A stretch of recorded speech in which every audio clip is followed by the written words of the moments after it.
121 ఏళ్ల చరిత్రలో ప్రకాశం బ్యారేజ్కు అతిపెద్ద వరద ఇదే. అందుకే ప్రకృతి ప్రకోపానికి బెజవాడ గజగజలాడింది. మనిషి పీకల్లోతు వరద నీరు. ఎక్కడ డ్రైనేజ్ ఉందో తెలియదు. విజయవాడలోని పలు కాలనీల్లో నెలకొన్న దుర్భర పరిస్థితిని చూస్తే ఎవరైనా చలించిపోవాల్సిందే. ముసలి ముతక, చిన్న పెద్ద, పిల్ల జల్ల అంతా బిక్కుబిక్కుమంటూ గడుపుతున్నారు. కృష్ణమ్మ శాంతించు అంటూ పూజలు చేస్తున్నారు. 121 ఏళ్ల చరిత్రలోని అతిపెద్ద వరద. 1903, 2009లో అత్యధికంగా 10 లక్షల క్యూసెక్ల ప్రవాహం. ఇప్పుడు ఏకంగా ఆల్మోస్ట్ 12 లక్షల క్యూసెక్లు. అందుకే వరుణుడి విలయ తాండవానికి విజయవాడ వణికిపోతుంది. బెజవాడ కనకదుర్గమ్మకు నగరంపై కోపం వచ్చిందేమో అన్నట్లు 30 ఏళ్లలో ఎన్నడూ లేనంతగా ప్రకృతి ప్రకోపించింది. అటు బ్రహ్మంగారి కాలజ్ఞానం కూడా నిజమయ్యేటట్లే కనిపిస్తోంది. ఇంద్రకీలాద్రిపై ఉన్న అమ్మవారి మొక్కుపుడకను తాకేంతలా వరద చేరి నగరం కృష్ణానదిలో కలిసిపోతుందని ఆయన ఆనాడే చెప్పారు. అదే ఇప్పుడు నిజమవుతుందని సందేహం వస్తోంది. బుడమేరు తన కోపాన్ని కట్టలు తెంచుకొని నగరంపై విరుచుకుపడింది. ఓవైపు ఉప్పొంగుతున్న కృష్ణమ్మ, మరోవైపు బుడమేరు వరదతో జనజీవనం అస్తవ్యస్తమైంది. 80% నగరమంతా వరదలోనే కూరుకుపోయింది. ఎటు వెళ్లలేని స్థితిలో జనం చెట్టుకొకరు పుట్టకొకరు అయిపోయారు. తమ వాళ్ళు ఎలా ఉన్నారో తెలుసుకోలేకపోతున్నామనే ఆవేదన, ఆందోళనతో కకావికలమైపోతున్నారు.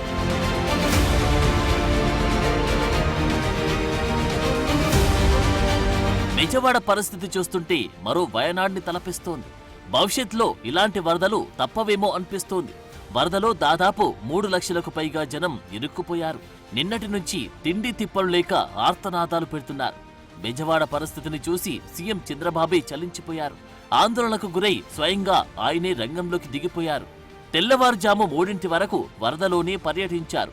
అధికారులతో కలిసి బోటులో వెళ్లి పరిస్థితులు తెలుసుకున్నారు. కొన్ని చోట్లకు వెళ్లడానికి కూడా వీల్లేదు. కానీ చంద్రబాబు మాత్రం జేసీబీ పైకి ఎక్కి ప్రజలకు అభివాదం చేస్తూ వారికి ధైర్యం నూరిపోశారు. అండగా ఉంటామని భరోసా ఇచ్చారు.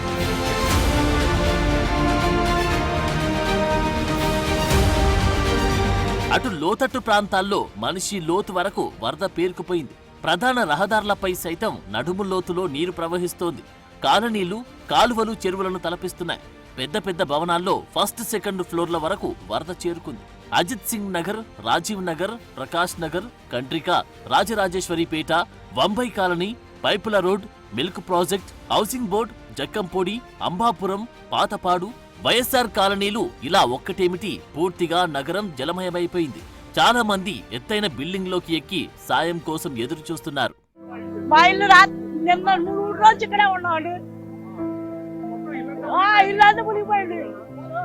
వెళ్ళడానికి ఏమి లేదు అసలు. ఎక్కడ ఉన్నారమ్మా?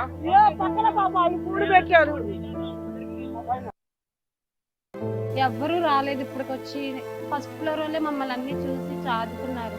ఎవ్వరూ రాలేదు, చేయలేదు. ఇలా మునిగిపోయినా మేమే వాళ్ళందరూ వచ్చి కొన్ని ఏవో పనికొచ్చినా తీసుకున్నా. అంటే ఇలాంటి నాకు డ్యూటీకి అవసరమైన అంతే ఏవి తీయలేదు, అన్నీ మునిగిపోయాయి. ఊహించలేదు కానీ అనుకోకుండా వచ్చేసింది. మేము ఏం కూడా ప్రిపరేషన్ కూడా చేసుకోలేదు. కాకపోతే ఎవరు రావట్లా, ఓన్లీ మెయిన్ రోడ్ మీదే వెళ్ళిపోతున్నారు కానీ లోపలికి అసలు సందులో వాళ్ళని పట్టించుకోవట్లే. కేకలేసినా రావట్లేదు. ఒక ప్రెగ్నెంట్ లేడీని అసలు పొద్దు నుంచి కేకేస్తే 10ంటికి తీసుకెళ్లారు. అలా ఉంది మా పరిస్థితి. అసలు ఇంట్లో ఉన్నాయా అన్ని తడిచిపోయినటువంటి పరిస్థితి లేదండి. పైన వీళ్ళే ఉండారండి, మేమందరం కింద వాళ్ళము. వీళ్ళ పైన మాకు అన్ని చూసారు. వాళ్ళే నిన్నటి నుంచి పైనే ఉన్నాం. నిన్నటి నుంచి ఇప్పటి వరకు కూడా మీరు ఒక్కళ్ళే వచ్చారు, ఎవ్వరు రాలా. అసలు ఎవ్వరు ఇటు కూడా రాలేదు. సందువకు తోన కూడా చూడట్లా. మేము పిలిచినా కూడా రాలా. పొద్దున్న ఆ అమ్మాయి గురించి, అదే ప్రెగ్నెంట్ లేడీ గురించి గట్టిగా మాట్లాడితే అప్పుడు వచ్చారు వాళ్ళు. ఇంకా అదేనండి, ఇంకేముంది, మాకు లోపల మిషన్లు అన్ని తడిసిపోయినాయి. మా వారు మేము టైలరు, అవన్నీ తడిసిపోయినాయి. చాలా రేట్లు అవన్నీ.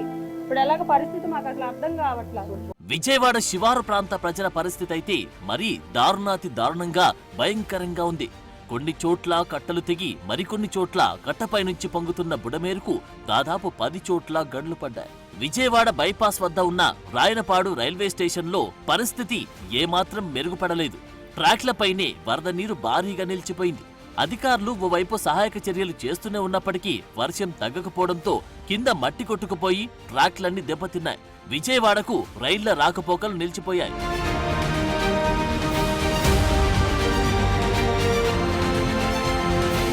ఇక అధికారులు సహాయక చర్యల్లోనే ఉండిపోయారు. బోట్లపై వెళ్లి బాధితులను రక్షిస్తున్నారు.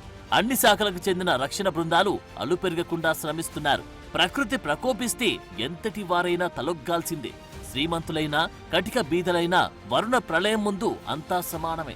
బుడమేరు వాగు ఉధృతికి హాస్పిటల్స్ కూడా వరదల్లో చిక్కుకున్నాయి. నిన్న మొన్న డెలివరైన బాలింతలు ఆ హాస్పిటల్స్ లో ఉన్నారు.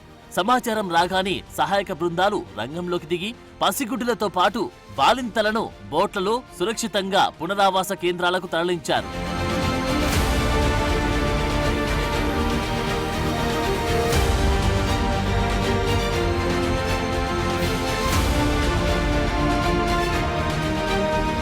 పూర్తిగా కళ్ళు కూడా తెరవని పసికందును రెస్క్యూ టీం మెంబర్ ఇలా ఎత్తుకున్నాడు. తన తల్లి వచ్చేంత వరకు అన్నీ తానై చూసుకున్నాడు. ఈ దృశ్యాలు అందరినీ కలవరపరుస్తున్నాయి. విజయవాడలో వరదలు సృష్టించిన విధ్వంసం అంతా ఇంత కాదు అని చర్చించుకుంటున్నారు. అటు మున్నేరు, కట్టలేరు, వైరావాగులు సైతం ఉగ్రరూపం దాల్చాయి. ఎగువ నుంచి వస్తున్న వరదతో బెజవాడ చిక్కుకుపోయింది. పనుల కోసం బయటికెళ్లిన పెద్దవాళ్లు బయటే ఉండిపోయారు. ఇంట్లో ఉండే వృద్ధులు, చిన్నారులు ఇంట్లోనే ఉండిపోయారు. క్షణాల వ్యవధిలో వర్షం వరదలకు అల్లకల్లోలమైపోయింది. తమ వాళ్ళు ఎలా ఉన్నారో కూడా తెలియని పరిస్థితి ఉందంటే సిచ్యువేషన్ ఎలా ఉందో ఊహించుకుంటేనే ఒళ్ళు వణికిపోతుంది. నిన్నటి నుంచి నగరం అంధకారంలో మగ్గిపోయింది. అటు సెల్ ఫోన్ సిగ్నల్స్ కూడా పనిచేయడం లేదు. చెట్టుకొకరు పుట్టకొకరు ఇలా కుటుంబాలన్నీ చిన్నాభిన్నమైపోయాయి.